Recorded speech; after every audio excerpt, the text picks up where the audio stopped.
Hiring is hard, and I'm hoping that this webinar will make it a little bit easier for you. My name is John Seifer. I'm a failed employee. I'm totally unemployable. I've really never had a job. I've just been a business owner my adult life. So I've started companies, bought some, sold some, run a bunch. And you can't grow a company without good people. But it took me a long time to find out how to find them. I used to place ads that would get hundreds of totally unqualified applicants, and wading through that, boy, that was just so painful. So today's lesson, I hope, will help you learn from my mistakes. So let's get started. Of course, I'm not right about this. Most people hate hiring. But something worse than hiring is actually having to fire somebody. That's the worst part of any entrepreneur's job. But guess what? The better you get at hiring, the less firing you have to do. And hiring poorly costs time and money, and then the person doesn't work out and you have to put up with them hoping it'll get fixed. And meanwhile, the others on your team are dispirited and they're not as productive as they should be because there's some slacker there. And then finally you let them go after a few sleepless nights. Did I mention firing people is worse than hiring them? And then you go through the whole thing again, spend time and money, etc., and you hope you got it right this time. Well, most people start at the wrong place. They think that this is where the process starts. But in reality, finding candidates is actually the second part. And to do it well, you have to start at the beginning, which is defining what you want. With a good definition, it's much easier to find what you want, and then discovering where those people are. That's the second step. And then the third step is deciding who to hire. And most people stop there. And the fourth step is actually the missing piece, one of the missing pieces, which is bringing them on board, integrating them into your organization. And that's as important as the other steps. Today, we're just going to get into the first step, defining what you want. It's usually called a job description. And often people think, well, I'll just look up a job description for this title and everything will be fine. But job descriptions aren't generic, especially in small companies. And so you have to start with, why are you hiring anybody in the first place? And you're hiring them because there's a gap in your organization, a hole that you require a piece of a certain shape to fill. So before you start thinking about the missing piece and finding that person, let's take some time to understand the gap. After you've done that, it's easier to find the missing piece. So what is missing? Well, the first thing that's missing is elves. And these are a specific kind of elves. These aren't Santa's elves. These aren't Keebler elves. These are elves from a children's fairy tale called The Shoemaker and the Elves. And the shoemaker was working late at night. He had all these shoes to make, he had pieces of leather and shoe bits all over his workshop, and he falls asleep at his bench. And while he's asleep, the elves come in the middle of the night, make all his shoes, and disappear. And when he wakes up, how does he know that the elves were there? Because he can see something different than when he went to sleep. He saw what the elves did. So what's really missing, not elves, but production, output. You are hiring somebody to fill a gap of some kind of output. And this is where you want to define that output properly. I'll give you an example. It's not why it's not generic. Let's say you're looking for somebody who's a social media marketer. Well, what's the output you expect from them? You could define that output in terms of, I need to have so many posts on these different channels, every week or whatever. If you define the social media job that way, then that kind of presumes that you know what channels work to get the result that you want, that you know your buyer's journey will respond. And if you have so many posts in this category and so many pictures on Instagram, et cetera, that you will get the leads and eventually the sales that you want. But what if you don't know that and you still want to hire a marketing social media person? Well, now the output you want from that person is different. The output you want from that person is to run some experiments, to figure out which posts go where and how often and how frequently and what are the right channels. And so that output that you would want from that person is experiments and analysis of that results. And in many cases, particularly with more strategic individuals, the output that you need is questions that you want answered, or decisions that you want them to make, or even questions that you want them to ask. So the first step in defining your position The gap that you're trying to fill is to define the output properly. And you know when you've got it properly defined when two things are true. One is they could come in like the elves, do their work at midnight while you're asleep, go away, and you would come in and see what they did. And you can define the output that way, that if I see this, then I know you're doing a good job. The second piece is that you've described it so well that you can take that output description right off your job description and use it as their performance review in 6 or 8 months. And you can say, well, here's what we hired you to do. Did you do that? And there's a one-to-one match there. If you've done those two things, then you've defined the output properly.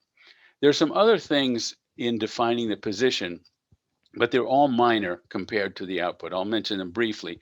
One is the relationships. This is who do they report to, who reports to them, et cetera. The other one is what resources will they have to work with? What budget or other resources will they have to do their job?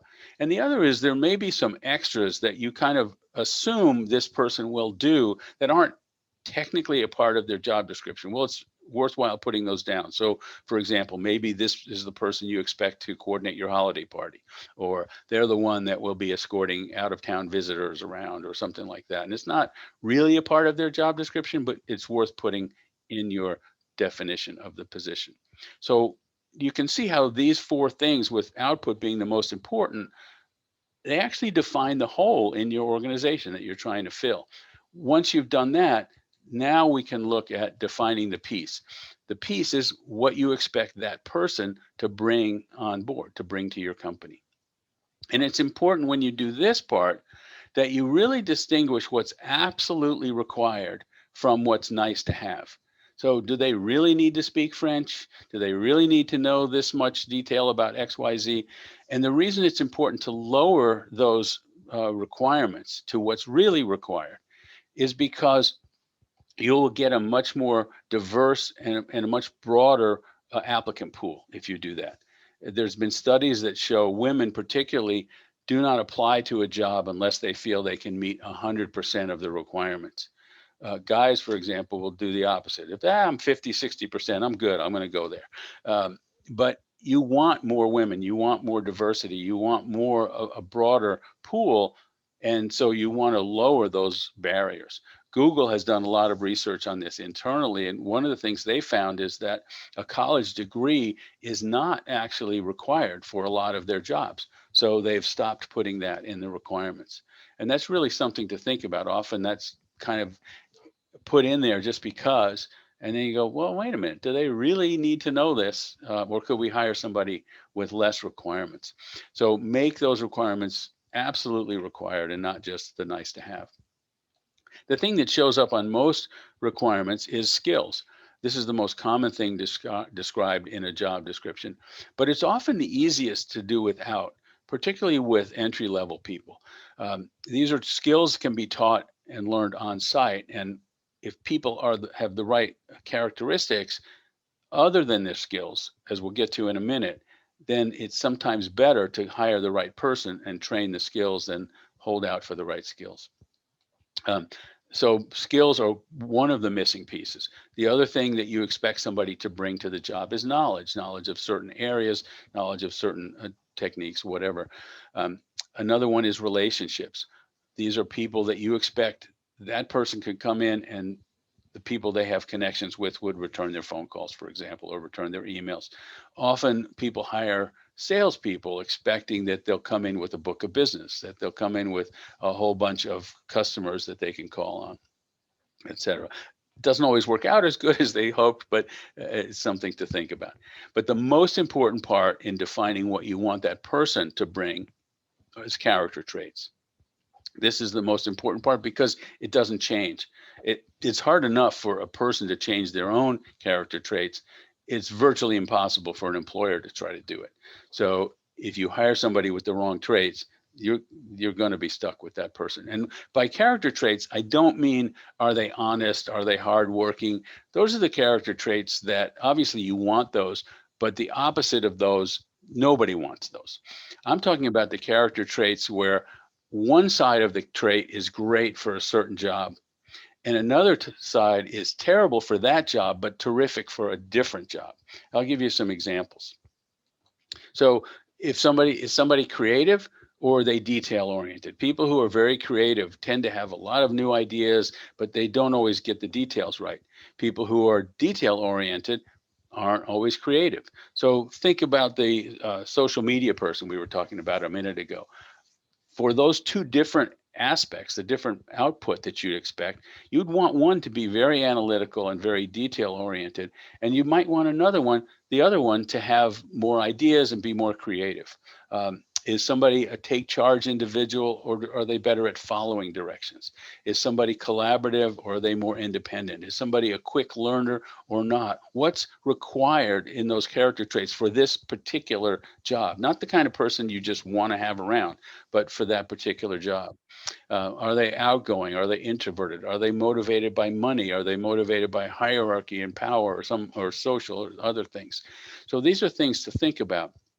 And it's actually complicated, but I've come up with a list of different character traits that I've collected over the years. So I've got a handout for you if you want that, and you can look through this list and say which kind of person is right for this this job.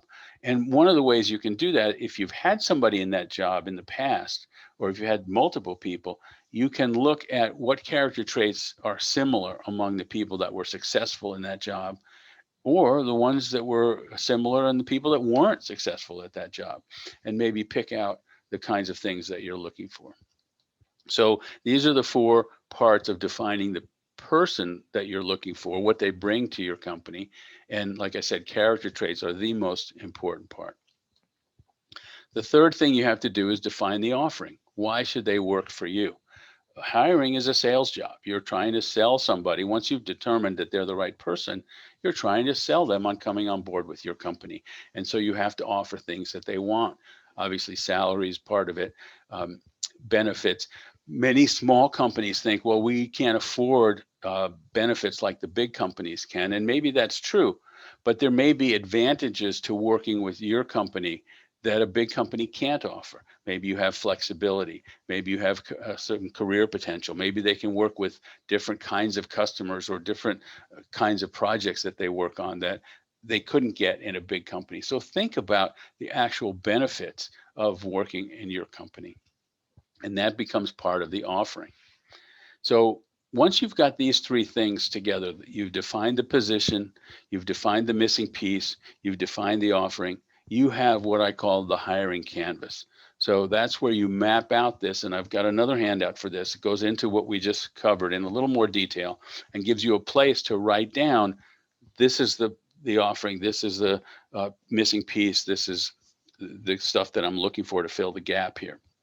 So that becomes your actual job description, the fullness of your job description for each potential piece that you're hiring for.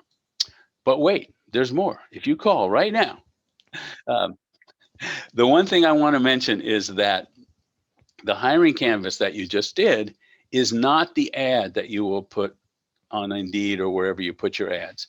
It's not the same thing. And here's why. You should not include the character traits in the ad, because if you do that, somebody's going to game the interview. If you say we're looking for a team player, guess what? They're going to show up with all these stories about how they're a team player. If you say we're looking for an individualist superstar who can do it without a team, that same person is going to show up to the interview with all these stories about how they're an individual superstar and don't need a team. So you want to leave that out. When I do another webinar on how you decide on the right person, we'll talk about how you can suss out those character traits. What you do want to include in the ad, though, in addition to some of the other things, is why you should work at our place. What's so cool about working here? And you also want to include a filter. A filter is something that will eliminate the wrong people from even applying and not wasting your time. And it will also attract the right people. Let me give you a couple of examples of a filter.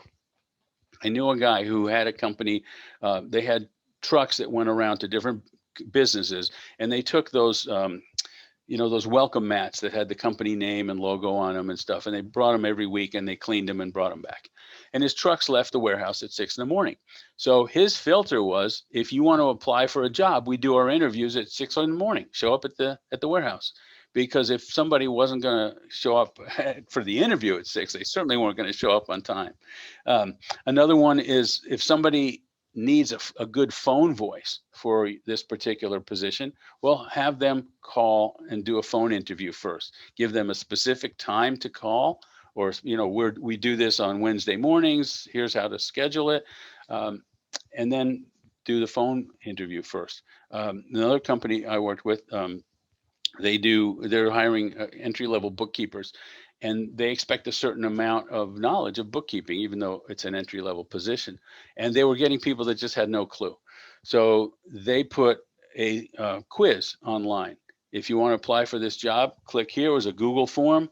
They fill out the questions, then they can go through and kind of filter out and not even waste their time with people that don't know what they're talking about. So whatever it is that's specific to your company and your job, include some kind of filter, will make it a little bit easier for you. So I know we've covered lots of different things today. There's more in those handouts that you can review at your own time. But here are 3 things that are just to take away from today. The first is describe the outputs in measurable detail. The second is define the character traits that are the right kind of person for that job. And the third is separate the internal job description that you use internally from the ad that you're going to place. So thank you for your time. If you'd like a copy of this deck, I know the recording will be up on the Koons website. If you'd like a copy of the handouts, email me. Just let me know which session you want the slides or the handout for, and I'll be happy. It's john@ceobootcamp.com. There's more at my website, ceobootcamp.com. And one of the things I do is help companies design their hiring system. So if I can help in any way, again, email me. Thank you much.